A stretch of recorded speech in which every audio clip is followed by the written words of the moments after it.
Hello, welcome to my channel. My name is Emmy and I'm an artist. Today I'm painting this teapot made by my mom, Carol, aka Phases of the Yoon. The design I'm painting on this teapot is a variation of a design I've painted on a few pieces before, including this other teapot and this plate that I have on the table. Today I'm just going to walk you through the full process of painting the teapot, show you the different decisions I make and the references that I use, and then at the end I'll show you the final glaze-fired result. The floral illustrations I'm using are based on a design I found in a book called Floral Design from the Dover Pictura series, published in 2004. It's a book of royalty-free images for artists and designers to use, and they don't require any permissions to use them. And I found it at a used bookstore. It also came with a CD-ROM of all the images, which is neat, but I haven't ever opened that because my computer doesn't have a CD reader. I found a ton of pattern books like this at used bookstores, and I highly recommend them. They're great for design inspiration. So this is the page from the book that inspired this particular pottery design. The one thing about these pattern books that frustrates me is they often don't give you any context for the images, so I have no idea where this illustration comes from, unfortunately. The back of the book says the images are reproduced from rare original sources in the Dover's Design Archive, which spans over 3 centuries apparently, but that's kind of all the information we get. So I picked this pattern because it looked like it would work well translated into underglaze painting. The way I determine which patterns will work for me is mostly based on how technically difficult it seems like it will be to achieve the look of the pattern in pottery form. So as you can see, there are a lot of different types of flower illustrations and patterns in this book, and some of them are going to work better for pottery painting than others. So I personally prefer working with simple line art patterns in black and white for my pottery designs, rather than something like this that would require me to use a lot of specific colors to get the same effect. I also try to select patterns that will be forgiving when I draw them by hand, and that won't require a huge amount of precision to look good. Sometimes it's hard to tell whether a pattern will work in pottery form or not until I've already tried to use it, so I spend a lot of time sketching and starting over and testing out new designs, and then when I find a pattern that does work well, I stick with it and I use it over and over. The first thing I usually do when painting a piece is to draw pencil lines to mark off guidelines for painting. For this teapot, I'm going to paint one big turquoise area that covers the bottom half of the teapot, plus the handle and the spout are going to be turquoise as well. And then I'll paint the flower designs on top of that, kind of overlapping with the white a little bit. I use this weighted turntable to spin the teapot around and get a straight line that goes evenly around it. And you can do that by hand too, but it just takes longer. The turquoise color I'm using in this pattern is an underglaze by Amaco called Turquoise Blue, or V327 is the number. The photo of the teapot I have on the table printed out kind of weirdly, so just ignore the coloring from that. The actual final turquoise color will look like the teal color of the plate, which is an old piece that's already been glaze fired. I'm using a flat paintbrush to apply 3 layers of turquoise underglaze. Underglaze usually needs to be painted on in multiple layers, or else it will look patchy and the clay color can show through after the glaze firing.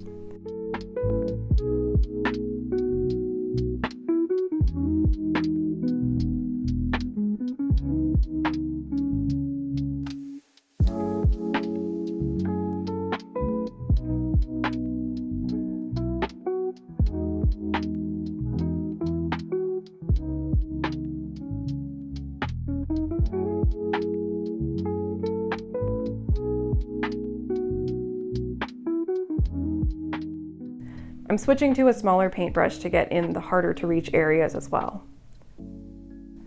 Next thing I'm doing is painting the floral pattern using a squeeze bottle with black underglaze. The way I paint this design isn't an exact one-to-one copy of the picture from the book. Instead, I take bits and pieces of the illustration, like this flower and this circle shape and this leaf, and I try to arrange them together in ways that feel balanced and aesthetically pleasing for the specific pottery piece I'm painting them on. This plate that I painted before was sort of a sampler piece where I tried to draw as many different flowers from the illustration that could fit on it. This way I can use the plate as a reference whenever I'm painting the design, rather than having to squint at this page and try to remember how I painted them before. So instead of literally copying the image from the book straight onto the pottery, it's more like doing a collage where I'm breaking the original illustration down into different pieces and then rearranging them and altering them however I want to on the pottery piece.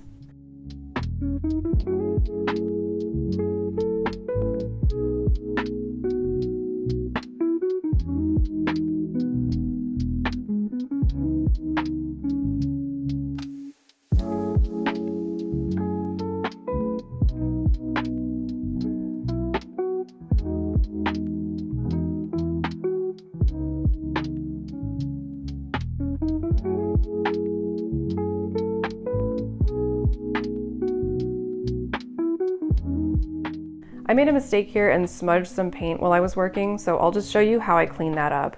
It's pretty straightforward. I just get a damp sponge and I wipe off the black marks and then repaint over the area with some more turquoise. Then I just have to make sure it dries before I keep painting on it. When I'm painting this particular design, I like to put down the large flower shapes first and then fill in the empty space around them with the circle shapes and squiggles. If there's an awkward empty space, sometimes I'll add a leaf or a vine or a flower connected to a different flower, and then I just keep doing that until the whole thing looks finished to me.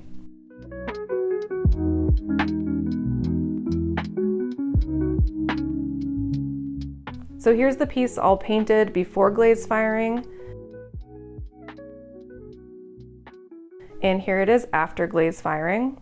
I love how this one turned out. The teal color is just so bright and cheerful. I filmed this kiln unload back in the summer, and right now it's winter in the Pacific Northwest, so we haven't seen the sun in a while. And it's been nice to edit this video and remember that the sun does still exist. Also, by the way, you can see the skull from another video I made on the table as well, because this was from that same kiln firing. I have a full video of me painting that skull, as well as a bunch of other pottery videos on my channel, so go check that out if you're interested, and like and subscribe and all that stuff. Thank you for watching my video. If you want to buy me and my mom's work, we sell it at Good Earth Pottery, which I will link in the description. I hope you have a wonderful day, and I'll see you in the next video.